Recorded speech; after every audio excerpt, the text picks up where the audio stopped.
क्या धीरे धीरे बदल रहा है दुनिया की राजनीति का तरीका या शुरू हो गया है कोई नया खेल? चीन और रूस की दोस्ती ने भारत को दिया है बड़ा संदेश। क्या ये सिर्फ दोस्ती का इशारा है या इसके पीछे कोई बड़ा गेम प्लान? आज की रिपोर्ट में इसे समझने की कोशिश करेंगे।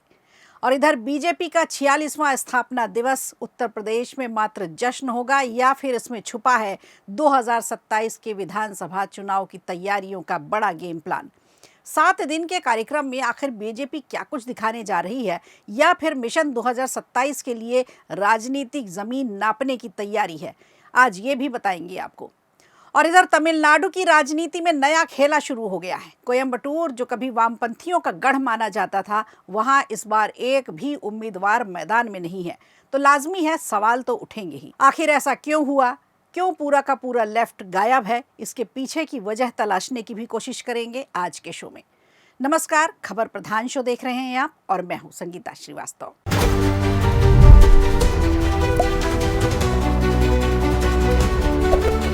तो देखिए, दो ताकतवर देश आज वैश्विक कूटनीति का सबसे अच्छा उदाहरण बन गए हैं। रूस और चीन की दोस्ती। वक्त बदला है तो कहानी भी बदल गई।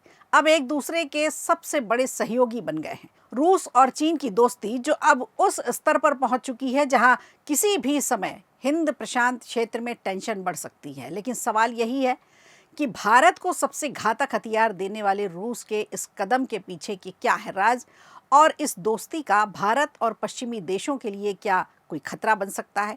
एक समय था जब चीन रूस से भय खाता था, डरता था, दहशत में होता था और उसके ईस्ट इलाके पर वो कब्जा करने की हमेशा उसे शंका रहती थी। लेकिन अब हालात पूरी तरह से बदल चुके हैं। यूक्रेन युद्ध के बाद दोनों देशों ने अपनी दोस्ती को नो लिमिट वाला दर्जा दे दिया है। ASPI की रिपोर्ट है जिसके मुताबिक चीन अब रूसी हथियार तकनीक का खुलकर फायदा उठा रहा है। दोनों देश अब खुले तौर पर सैन्य अभ्यास कर रहे हैं, नौसैनिकों का संचालन कर रहे हैं। दक्षिण चीन सागर से लेकर अलास्का तक विश्लेषकों का कहना है कि चीन रूस के युद्ध अनुभव से सीख रहा है।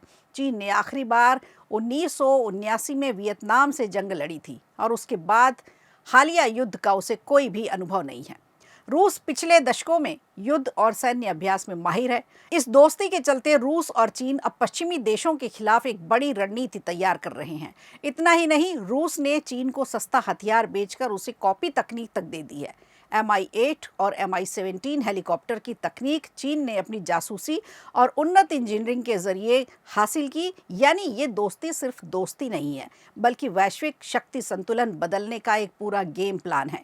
तो सवाल यही है कि क्या भारत और पश्चिमी देशों के लिए ये चिंता की बात है या वास्तविक खतरा बन जाएगा? इस दोस्ती का असर क्या होगा? आने वाले महीनों में पूरी दुनिया देखेगी। ये गठजोड़ हिंद प्रशांत से नई चुनौतियां खड़ी करेगा या फिर सिर्फ राजनीतिक खेल तक सीमित रहेगा? जवाब वक्त आने पर ही मिलेगा।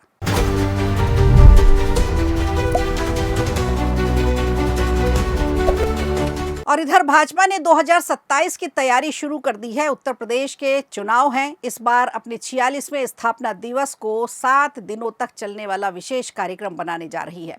6 अप्रैल से 12 अप्रैल तक पार्टी पूरे देश में, खासकर गांव से लेकर शहरों तक धूमधाम से इस पर्व को मनाने की तैयारी कर चुकी है। इस दौरान कार्यकर्ता अपने घरों पर पार्टी का ध्वज फहराएंगे, विकास यात्राएं निकाली जाएंगी, जनसंपर्क अभियान आयोजित किया जाएगा और सीधे जनता से जुड़ने का प्रयास होगा। ये कार्यक्रम केवल जश्न तक सीमित नहीं है। हर दिन अलग अलग आयोजन के जरिए आम लोगों को बीजेपी की नीतियां समझाई जाएंगी, उनकी योजनाओं से अवगत कराया जाएगा, तमाम तरह की जानकारियां दी जाएंगी। 6 और 7 अप्रैल को जिला और मंडल कार्यालयों में फूल, रंगोली और लाइटनिंग की जाएगी। इस मौके पर कार्यकर्ताओं के साथ साथ गणमान्य लोग भी उपस्थित रहेंगे। मिष्ठान वितरण होगा जिससे जनता भी आएगी और जनता से संवाद के जरिए पार्टी अपनी पकड़ मजबूत करने का धीरे धीरे प्रयास करेगी और बड़े स्तर पर अपने सियासी पहुंच को और भी ज़्यादा मजबूत करेगी। अब 8 और 9 अप्रैल की बात करें तो ये जिला स्तर पर इसमें कार्यक्रम होगा। सभी सक्रिय सदस्यों का सम्मेलन किया जाएगा। इसमें केंद्र और प्रदेश सरकार की जन कल्याणकारी योजनाओं की जानकारी दी जाएगी। जनता को बताया जाएगा कौन सा वर्ग किस योजना का लाभ उठा सकता है और किन्हें अभी लाभ मिलने वाला है। और इस तरह से पार्टी वंचित वर्गों से जुड़कर अपनी आधारशिला मजबूत करने का प्रयास करेगी और अपने समर्थकों के बीच एक विश्वास बनाने की कोशिश करेगी, पकड़ बनाने की कोशिश करेगी और इसे मजबूती भी प्रदान करेगी। तो 7 अप्रैल से लेकर 12 अप्रैल तक एक जश्न मनेगा, 46वां स्थापना दिवस होगा और हर विधानसभा क्षेत्र में लगभग 50 गांव तक चलो गांव अभियान भी चलाया जाएगा। इस दौरान स्वच्छता अभियान को विशेष रूप से तवज्जो दी जाएगी, जनसंपर्क किया जाएगा, लोगों से मिलकर बातचीत करके समाज के अलग अलग लोगों से बातचीत होगी।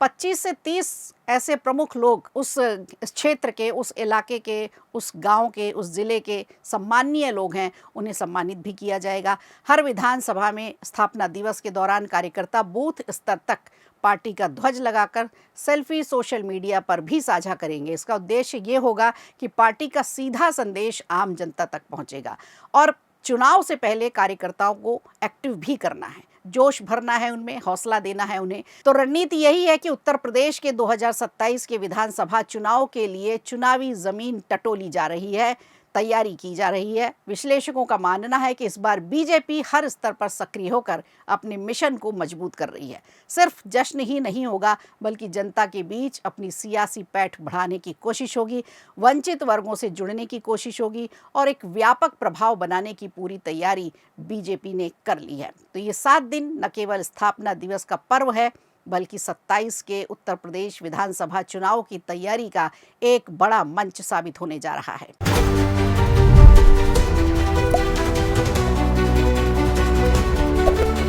और आइए अब आपको लिए चलते हैं तमिलनाडु, जहां विधानसभा चुनाव को कुछ ही दिन बचे हैं और ऐसे में यहां की राजनीति में एक नया मोड़ आ गया है। 23 अप्रैल को होने वाले चुनाव से पहले कोयम्बटूर की राजनीति अचानक चर्चा में आ गई। दक्षिण का मैनचेस्टर कहा जाता है इसे, और इस जिले में इस बार वाम दलों ने एक भी उम्मीदवार मैदान में नहीं उतारा, जबकि ये वाम दलों का गढ़ माना जाता है। 1952 के बाद ये पहला मौका है जब कोयम्बटूर जिले में वामपंथी दल चुनावी मैदान से गायब है। यहाँ विधानसभा की कुल 10 सीटें हैं, लेकिन इस बार सीपीआई और सीपीआईएम दोनों ही पार्टियां सीधे चुनाव नहीं लड़ रही। जो क्षेत्र कभी वाम दलों का मजबूत गढ़ था, यहाँ मजबूत पकड़ थी, वहाँ अब उनकी राजनीतिक मौजूदगी ही लगभग खत्म होती दिख रही है। जानकारों की माने तो इसके पीछे सबसे बड़ा कारण है जिले का बदलता आर्थिक और सामाजिक ढांचा। कोयम्बटूर कपड़ा उद्योग के लिए प्रसिद्ध है, जो कभी इस क्षेत्र की पहचान हुआ करता था, वाम दलों की ताकत का आधार हुआ करता था। अब पहले जैसी मजबूती यहाँ नहीं रह गई। कोविड-19 महामारी के बाद कई बड़ी कपड़ा मिलें हैं बंद हो गई हैं, जहाँ से हज़ारों श्रमिक वापस चले गए हैं, पलायन कर गए हैं।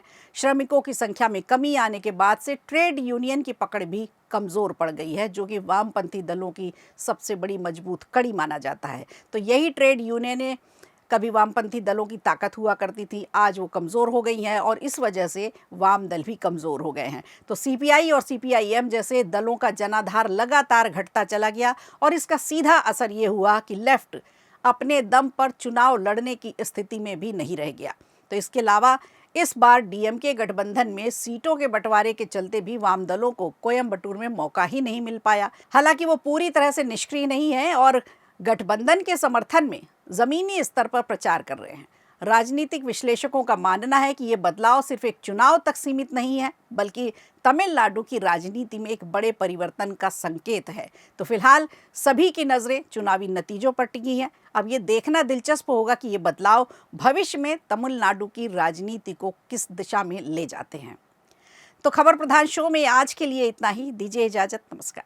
वीडियो अच्छा लगा हो तो लाइक कीजिए, शेयर कीजिए और कमेंट बॉक्स में हमें ज़रूर बताइए।